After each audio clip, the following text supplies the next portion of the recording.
Vos dale, pero no me engañes diciéndome, lo firmamos y lo firmaron un carajo. Sin auto. Vamos, que le dije arriba para la carga del helicóptero, acomodando bien la mochila. Capitán, ¿dónde va? Guille Quintero. Vamos.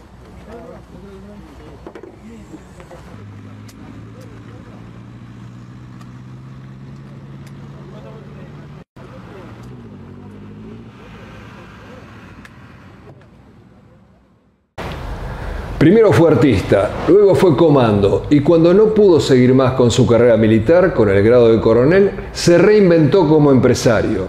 El capitán en Malvinas, Ricardo Frecha, fue el creador del grupo de emboscadas antiaéreas, primero y único en su especialidad en el mundo. Y también fue un oficial clave de la compañía de comando 601. Con él estoy. Ricardo, en Malvinas había regimientos que tenían lanzamisiles portátiles blowpipe, pero no eran utilizados hasta que apareciste vos. El día de mi cumpleaños, el 17 de abril, estaba en la escuela de infantería y recibo estaba en un asado, bueno, recibo un radiograma que decía: Capitán 15396, presentarse primer medio gobernador militar Islas Malvinas. ¿Qué es esto? Tema: asesoramiento en misiles antiaéreos. Tiempo de duración a proponer por el gobernador militar y a decidir por el jefe de ejército. Y ahí me escapé de la compañía de comando que se estaba movilizando en ese momento, que era el CON 8 que se estaba movilizando, y me escapé, cargué a todo, chao, chao, me voy, y llegué a Malvinas en un vuelo directo de Palomar y me encuentro en el aeropuerto con el gobernador militar, el general Joffre, y estaba de visita el brigadier Lanidoso. Ahí me presento, saludo a uno, a otro. Lanidoso da la casualidad que era medio pariente de mi mamá, así que tenía cierta confianza. Y digo: yo vengo por tal tema. Ah, sí, bueno. A partir de ese día me dieron un jeep y un helicóptero con la misión de recorrer todas las unidades militares que tenían provistos misiles y no sabían cómo usarlos. Si bien había gente que había hecho cursos, incluso algunos conmigo, otros antes, no sabían cómo utilizarlos porque nunca se habían utilizado en la práctica. Por eso fui a las islas y empezamos a organizar, a instruir cómo tenían que disponerlos, cómo lo tenían que ubicar, cuál era la mejor manera de utilizarlos. ¿Es el mayor Doglioli el que te habla? Doglioli era una persona que llegaba mucho a los comandos, no era comando, pero espiritualmente era comando. Y él sabía que algunos de nosotros, en mi caso, el caso de Fernández, de Sergio Fernández, el caso de algún otro suboficial, sabíamos utilizar estos misiles, que habíamos hecho la experiencia, habíamos dado los cursos, habíamos sido instructores. Entonces dijo: ¿por qué ustedes no organizan un grupo para utilizar este misil? ¿Pero para qué necesitamos armar un grupo para utilizar este misil? Porque la aviación de ejército había empezado a retasear el uso de los helicópteros en las múltiples operaciones y movimientos que hacían los comandos en distintos lugares de las islas ante el peligro de que fueran derribados. Y era un material escaso, imposible de reponer. Entonces empezaron a retasearlo. ¿Y la idea era que ustedes con los lanzamisiles portátiles podían proteger a los helicópteros? Claro, esa era la idea que se le ocurrió a Doglioli. Doglioli dice: si ustedes arman un grupo que proteja las operaciones donde los comandos se desplacen, la aviación de ejército no va a tener problema o va a tener menos problema en acompañarlos en esas operaciones, en apoyar esas operaciones. Entonces dicen: vos Frecha, vos Fernández, ustedes saben. Y nosotros nos mirábamos. Yo era capitán, Fernández era jefe de una sección, yo era oficial de personal. Yo decía: yo no vine a la guerra para ser apuntador y tirador de ningún arma, yo estoy para otra cosa, soy capitán. Es decir, el rol de apuntador se supone que es para alguien más técnico, más específico, sin tanto grado. ¿Y cómo te convenció Doglioli? Nos convenció porque, es buena la pregunta, porque Doglioli, estábamos con Castañeto, estábamos todos reunidos en la Halconera donde nos alojábamos, y dicen: miren, con todo, sí, es cierto, está bien, uno es capitán, el otro es teniente primero, pero si uno de ustedes derriba un avión con un misil de $150.000 o menos, derriba un avión de 25 millones de dólares y el piloto, ya está pagada la carrera militar, ya está todo pago. Bueno, entonces nos quedamos con esa inquietud y ya con la idea de que se iba a tener que armar algo. Nos juntamos con Fernández y dijimos, bueno, pero vamos a hacer la trampa a esto. Tenemos que hacerlo bien, tenemos que hacer una doctrina de esto. Entonces dijimos, hicimos un grupo, porque vamos a hacer 3 apuntadores, 4, que va a ser un grupo, y le vamos a llamar emboscadas. Antiaéreas ya sabíamos, pero emboscadas. ¿Por qué emboscadas? Porque el concepto era emboscarse. Es decir, ¿qué es el concepto de emboscarse? Es estar en el bosque, estar oculto y atacar sorpresivamente. Es decir, en las operaciones, los que nos atacaran no debían saber que nosotros estábamos y nosotros debíamos estar desplegados de una manera tal, con una operatoria tal, que permitiera maximizar el efecto de las armas. Por eso éramos 3 apuntadores que tenían su radio de acción, se superponían los radios de acción para aumentar la eficacia del tiro. Y eso dio resultado, ¿no? ¿Cómo fue tu primer encuentro con los británicos? En la zona de la isla de Borbón, cuando se produjo el ataque a la base argentina en la isla de Borbón. ¿Ustedes fueron a controlar? Ahí nos atacaron con aviones y tuvimos un lanzamiento fracasado, no tuvo éxito, pero ese fue el primer contacto con los británicos. El segundo contacto con los británicos fue justamente el que Llano siempre comenta, fue el hecho, el 21, cuando los británicos desembarcan en la bahía Ajax, en el estrecho de San Carlos. Ese es el segundo encuentro. Se produce el derribo de un avión, la captura del piloto. A la tarde tenemos otro enfrentamiento con otro avión que no sabemos qué pasó, porque cayó del otro lado de un cerro. Los británicos nunca lo declararon. Ese fue el segundo encuentro. Contame cómo fue ese derribo, desde tu perspectiva.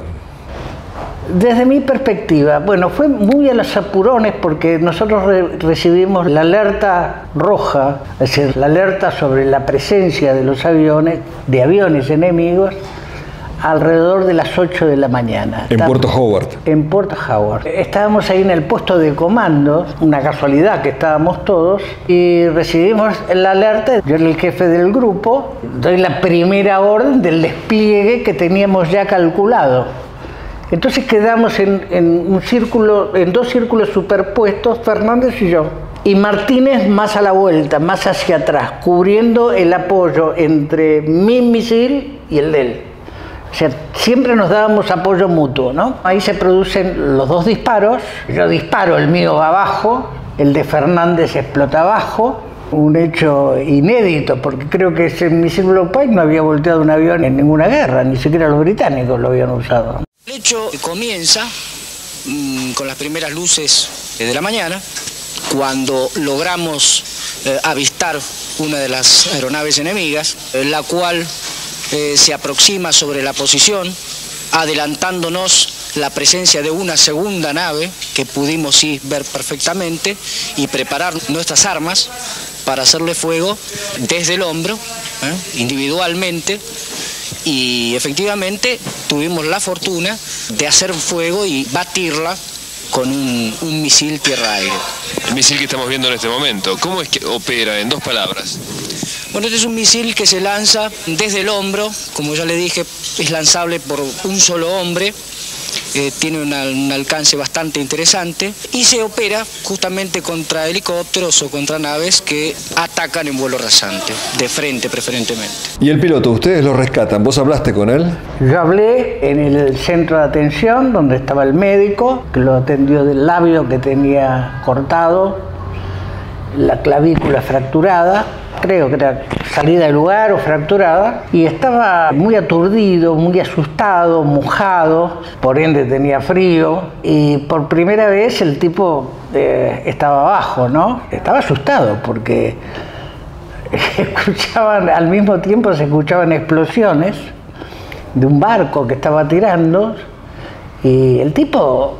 Nosotros ya estábamos acostumbrados, eso lo hacíamos al principio con los primeros cañonazos, nos tirábamos debajo de una mesa. El tipo se tiraba abajo de la mesa, asustado, lo tranquilizábamos, lo convidábamos cigarrillos, bueno, la primera vez que estaba bajo bombardeo, sí, la primera vez. Ahí nos confesó que era nuevo, si mal no recuerdo tenía 23 o 25 años, Jeffrey, y que estaba muy preocupado porque la familia no iba a tener noticias de él, porque iba a ser dado por desaparecido. Y me acuerdo que le dijimos, le convidábamos cigarrillos, estaba Fernández, estaba Pablito Llanos, el médico, nuestro médico, y le decíamos, quédate tranquilo, porque va a ser llamativo, se va a dar la noticia que derribamos un avión y que el piloto está capturado, así que en 48 horas a más tardar tu familia se va a enterar. Sí, porque mis padres son muy grandes, son muy viejitos, yo soy único hijo. Pero hubo un encuentro con los británicos donde participaron Llanos y vos, donde no tenías el blowpipe y la pasaste mal, ¿no? Sí, fue el otro día, porque esa misma tarde vimos sobre el cielo un combate aéreo. El día era muy cristalino, el cielo muy celeste, y se veían los movimientos de los Harriers y los movimientos de los Dagger, los misiles, y las explosiones de los misiles sobre los Dagger. 2 Dagger vienen abajo. Y se ve uno que eyecta pronto y el otro que se va y no vimos la apertura de paracaídas. Castañeto, que era nuestro jefe, el mayor Castañeto, me ordena que con una motocicleta me vaya a buscarlos. Pero solo no, dice con Llanos, por las dudas. Pablito era mi pareja, era mi compañero de combate. De combate, y salimos juntos, sí, con él. Y fue toda una odisea, porque en el medio del recorrido nos encontramos con un avión que nos empezó a mirar. Vos sabés que los aviones Harrier se paran y se mueven como un helicóptero, y nos estaban mirando porque se miraba, se balanceaba, y nosotros estábamos en ese momento en la transición de una tranquera. Y no sé si fue él o fui yo, no sé, pero fue instintivo saludarlo. Como nosotros vestíamos uniforme camuflado, teníamos boina verde y andábamos en moto, jamás se pensaron que éramos argentinos, se pensaron que éramos británicos. Pero la historia termina con que el que fuimos a buscar, que después fue brigadier, Guillermo Donadille, nos estaba viendo toda esta película, la estaba viendo, nosotros en la huella, la tranquera, saludándolos al avión, y el tipo creyó que nosotros éramos británicos porque nos veía de lejos. Entonces se escondió, estaba en una zanja lleno de agua, mojado, y pasó toda la noche escondido al aire libre cuando nosotros lo habíamos ido a buscar. Al otro día apareció y dice, pensar que yo los vi y creí que eran enemigos. Bueno, esa fue la historia. También tuviste una anécdota que venías en un jeep y de los morterazos que caían, tuviste que saltar del jeep a toda marcha. Cuando la gente de la compañía 602, las patrullas, la de Fernández, la de Ferrero, la de Villarruel, fueron a ocupar la línea de Montequén y más al norte, se encontraron con que los británicos ya estaban, ya era tarde. La operación se ejecutó a destiempo porque ya los británicos habían alcanzado esa posición. Entonces nosotros hicimos una operación conjunta entre la 601 y 602 y nos adelantamos a la línea de contacto, que era cerca de Murrell Bridge. Era pasando Monte London y antes del Montequén, era una hondonada, era un valle. Sobrepasamos eso y los esperamos. Me acuerdo que lo recibía Ferrero, lo recibía Cisneros, nunca me voy a olvidar, porque Cisneros me dice, jefe, riéndose, ¿no? Jefe, nos cagaron a tiros, nos tiraron con todo. No sé de qué se reían, pero a él le resultaba gracioso que lo habían atacado. Otro que venía y se agarraba la cabeza y decía, perdí la dentadura porque se le perdió la prótesis. Maqueda, perdió la prótesis durante el combate. Imaginás que no se lo va a poder buscar ahí en el medio del combate. Y yo había ido con mi armamento portátil, pero había dejado atrás mi Jeep, que era un Land Rover, con 2 misiles blowpipe y algunas cosas más. Creo que tenía un mortero de 60.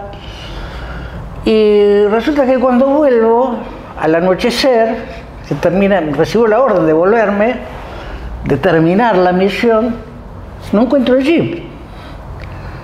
No encuentro el jeep y sigo caminando y por ahí lo veo. Me acerco al jeep y estaba empantanado hasta los ejes, no se podía mover, estaba clavado en el suelo, en una turba blanda.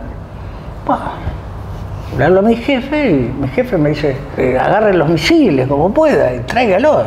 Pero cada misil pesa 22 kilos. Pude agarrar 22 y nada más. 22 de cada lado, 44 kilos. Bueno, era joven, ¿no? Y tenía que caminar 12 kilómetros hasta Puerto Argentino. En ese momento me encuentro con el entonces Mayor Rico, que venía, era parte de la operación también, venía y agarró unas mochilas, porque el vehículo se lo había llevado el capitán Villarruel. Venía cansado, muerto, encontró abandonado un vehículo ahí, lo agarró y dijo, me voy con el jeep, pero era mío el jeep. Pero lo llevó y lo clavó y lo dejó ahí. Bueno, agarra las dos mochilas, Rico, todo su equipo y fuimos caminando, nos caminamos los 12 kilómetros. Bueno, yo iba todos los ajos y centella que te imaginarás, hasta que Rica me dijo, basta, no lloré más, y cállate la boca, y llegamos a Puerto Argentino. Al otro día, Castañeto me dice, ¿dónde está mi jeep? ¿Cómo su jeep? Era mi jeep, dice, yo se lo presté. Me dice, hay que ir a buscarlo. Ah, me está haciendo una broma. Bueno, no era una broma. Me dice, bueno, vaya, me asignó una patrulla y me dice, vayan a buscarlo. Le digo, pero está muy clavado hasta los ejes, llévese un tractor. Bueno, me llevo un tractor. Llevo un tractor, me llevo hasta el valle ese y empezamos a tratar de sacarlo. Imposible, imposible. Y a todo esto se sentía ping, pum, pam, eran explosiones, ¿no? Que iban de un lado y de otro, espaciadas. Recuerdo que estaba Monte London, el Monte Ken enfrente. Y uno de los suboficiales, un sargento, me dice, mi capitán, vámonos que nos van a reventar acá. Sí, ya sé, le digo, pero tenemos que recuperar el material, tengo que cumplir la misión. Yo, terco, quería cumplir con la misión. Y de pronto, pum, pum, pum, pum, pum, y un fuego eficacia, concentrado, nos cayó encima.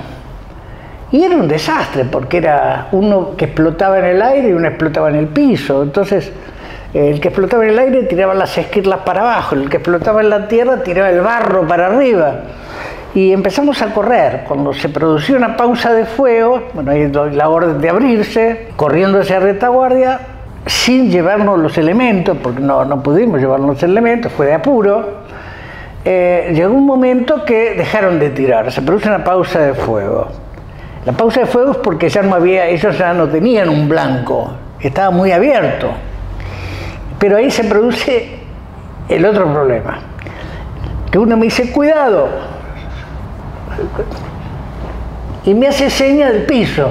Entonces voy caminando y encuentro la primera mina antipersonal. Entramos en el campo minado propio, porque claro, al salir despavoridos, entramos en una zona donde estaba sembrado de minas antipersonales. Bueno, salimos así, en puntas de pie, salimos del lugar, me encuentro con López Patterson, que estaba en una unidad de infantería. Regimiento 4.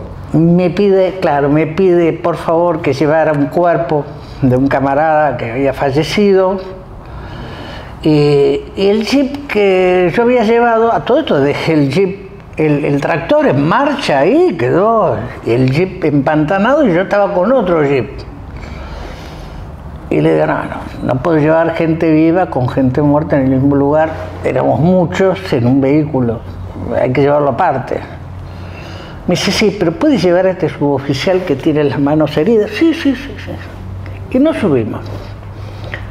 Bueno, vamos manejando y de pronto otra vez, pum, pum, pum, pum, otra vez fuego de artillería. Y dejamos, tiro el jeep, lo tiro contra una altura, queda clavado ahí contra una altura, abro la puerta, el otro suboficial abre la puerta, salimos para los costados y cuando estábamos en costado esperando la pausa de fuego, nos dimos cuenta que en el jeep estaba el suboficial que estaba con las manos heridas, que se había quedado adentro y no podía abrir las puertas. Así que uno fue arrastrándose, abrió la puerta y lo sacó. Bueno, ahí terminó el fuego, llego a Puerto Argentino, me encuentro con el jefe, me dice, ¿qué novedades tienes? Digo, no, nada, fracaso, me reventaron a cañonazos, morterazos. Me dice, sí, ya ves, me trajo todo embarrado el jeep. Le faltaban los vidrios, le faltaba, estaba destrozado por las ondas expansivas.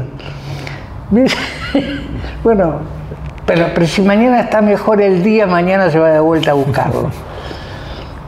Bueno, me resistí un poquito, pero al otro día me organizé otra vez y fui nuevamente.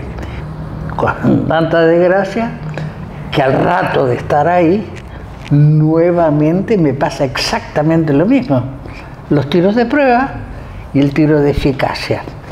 Y no pudimos recuperar el jeep, fue imposible. Vos mencionaste a tu jefe, el mayor Castañeto. ¿Cómo era él? ¡Qué personaje! Si mal no recuerdo, fue el único jefe activo, no movilizado, que fue condecorado en la guerra. El único, que ya dice mucho, ¿no? Porque a los demás no lo condecoraron. En medio que los castigaron, medio que los denostaron, ¿no? ¿Él cuidaba mucho a sus hombres? Totalmente. Es decir, él fue condecorado por intervenir en más de 60 operaciones. Pero estuvo en casi todas las que pudo estar. Un hombre que conmigo tenía mucha confianza, porque yo era su segundo jefe en tiempos de paz. Era su oficial de operaciones y teníamos mucho diálogo, mucha confianza. Después vino Figueroa, después vino Jándula, Negretti, pero conmigo tenía una confianza, una amistad especial. Y hablábamos mucho. Cuando él tenía que sacar una patrulla para alguna misión, me decía, pero fulano está de novio, fulano se acaba de casar, el otro está esperando un hijo. Era un hombre que se vivía pensando en esos detalles, ¿no?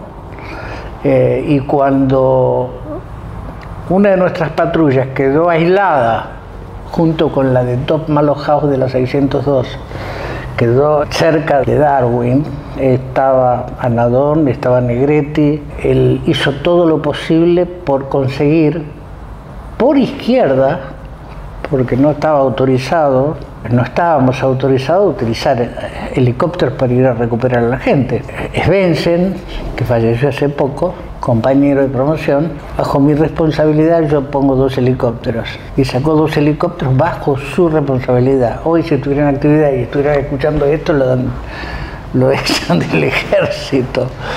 Porque gracias a eso y a la presencia personal de Castañeto, recuperó su gente y volvió. Una vez me contaste que con Castañeto pasaron una noche en un corral tirados en San Carlos. Estábamos haciendo operaciones de reconocimiento porque se suponía que iban a desembarcar en algún lugar que todos desconocían. Entonces íbamos a los lugares posibles. Uno de los lugares era San Carlos.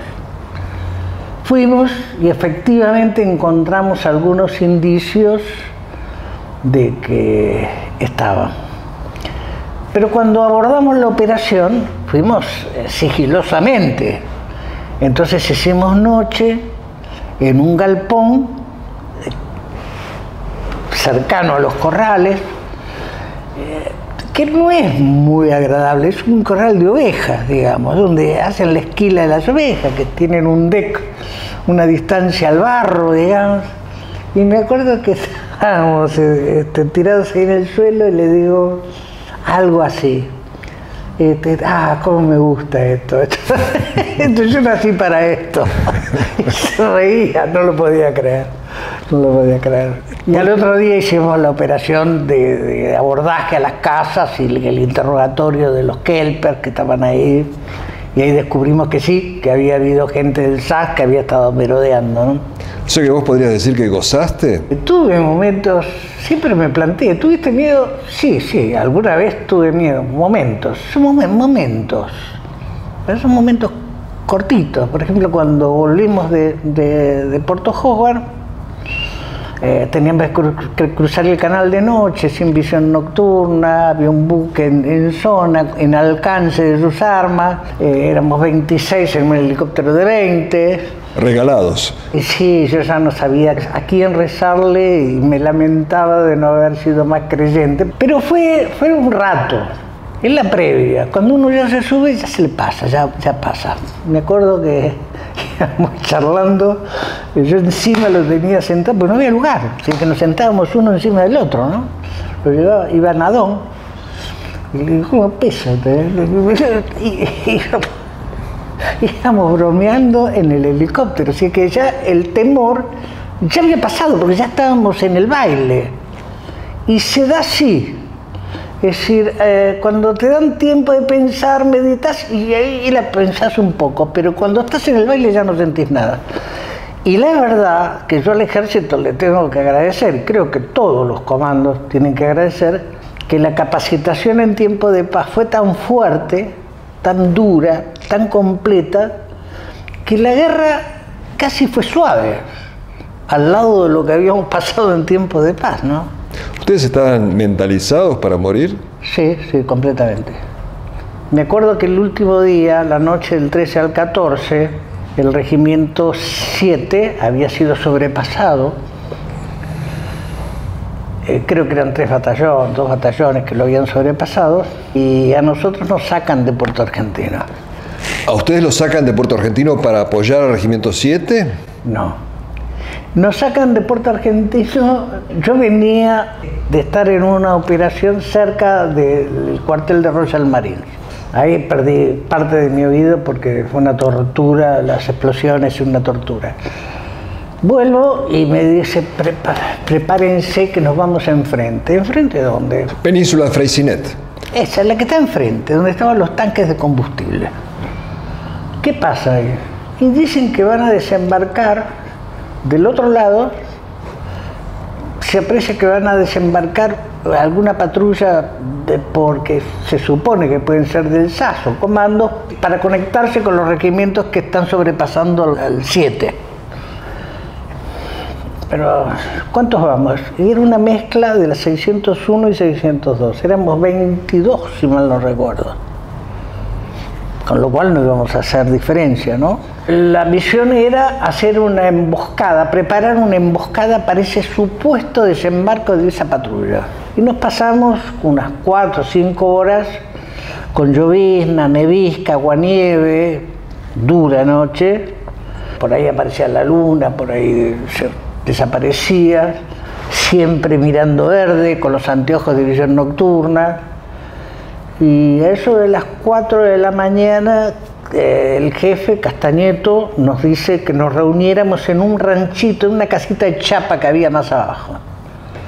Los jefes. Nos vamos,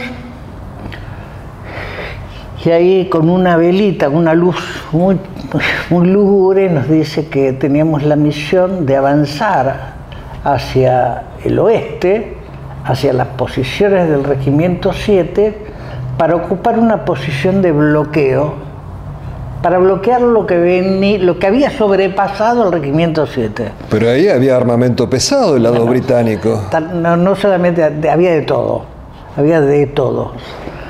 Cuando termina de dar la orden, dice, esto es de inmediato y por favor no me hagan ninguna pregunta. Yo muy atrevido, aprovechando esa confianza, esa amistad que yo tenía con él, cuando se apartan todos le digo, mi mayor, pero nos mandan a morir. Y me dice, casi.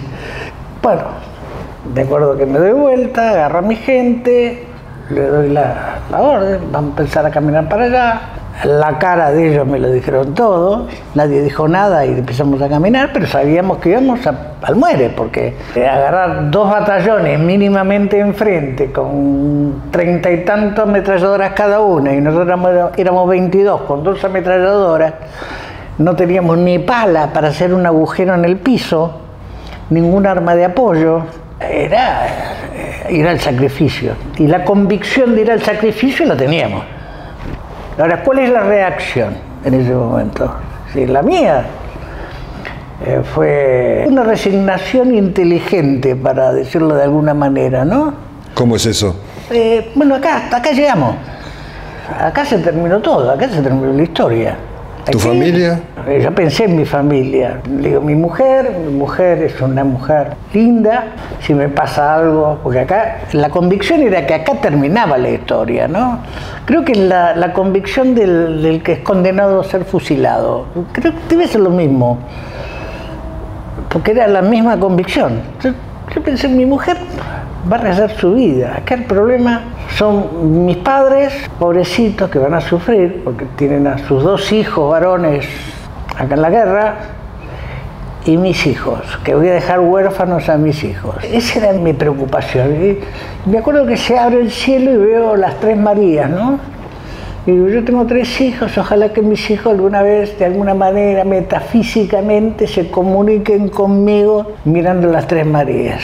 Yo voy a estar pendiente de las 3 Marías. Era todo esto mientras caminaba, ¿no? Y iba ocupando mi mente en eso, y dejás de pensar en el peligro que tenés enfrente. Ya lo estás asumiendo. Y cuando llegamos al lugar, ya la cosa fue distinta. Porque sí, un cañoneo, golpe, tipo cuerpos que atrás que se levantaban, que explotaban, qué sé yo. Y estábamos con Pablito Llanos, que tenemos tanta confianza, que bromeábamos constantemente en la tragedia. ¿Aún ahí? Sí, nos sacamos una foto. Tendrás la foto, esa la debes tener por ahí guardada. Teníamos una cámara británica, él se fue hasta una roca, la puso en automático, y nos sacamos la foto y atrás se ve el humo y todo. En ese momento, sacarse una foto parecía una locura. Y yo le decía, estamos tan mal, las piernas para arriba, cabeza para abajo, pues estábamos en la pendiente.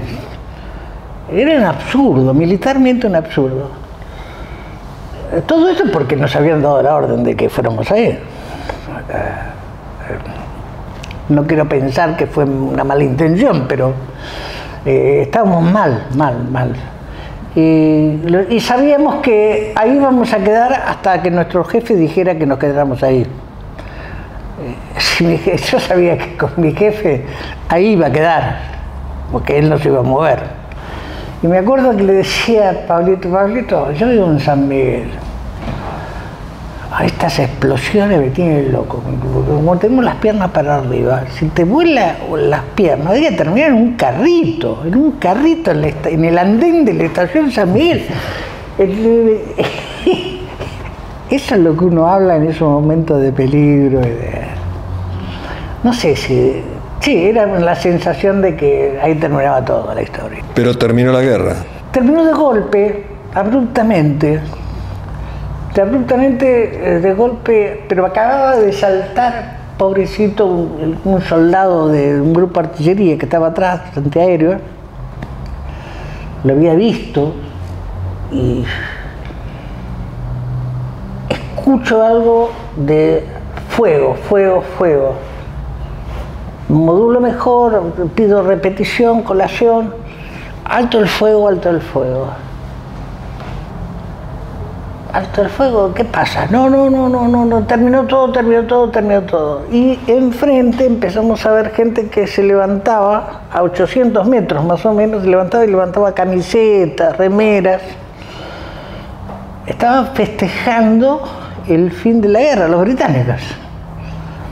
Abajo se veía la bahía de Puerto Argentino, enfrente se veía Sapper Hill allá arriba, mucho humo, gente que caminaba, pero lejos, los veíamos lejos, y el jefe que nos dice replegarse hasta la altura y después bajar hasta el muellecito que había.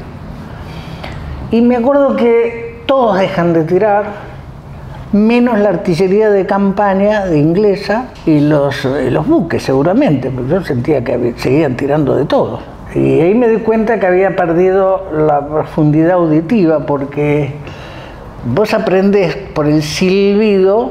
¿Dónde va a caer? ¿Dónde va a caer? Si te cae encima, sentís que se corta el sonido. Si sentís el silbido largo, te pasó. Y empecé a calcular al revés. Entonces, cuando todos se tiraban cuerpo a tierra, porque era peligroso, yo seguía caminando. Y cuando todos seguían caminando, yo me tiraba solo, era el que se tiraba solo. Ahí me di cuenta que tenía un problema de hipoacusia bilateral. Ricardo, ustedes habían estado planificando hacer una última resistencia a la famosa Operación Alcázar. ¿Eso no está ligado a que los enviaron al muere del otro lado para evitar que ustedes hagan ese esfuerzo? Nicolás, una pregunta difícil, complicada. No sé si fue tan así. Yo sí sé, y doy fe de eso, que en nuestras conversaciones no sé lo que se habló más arriba.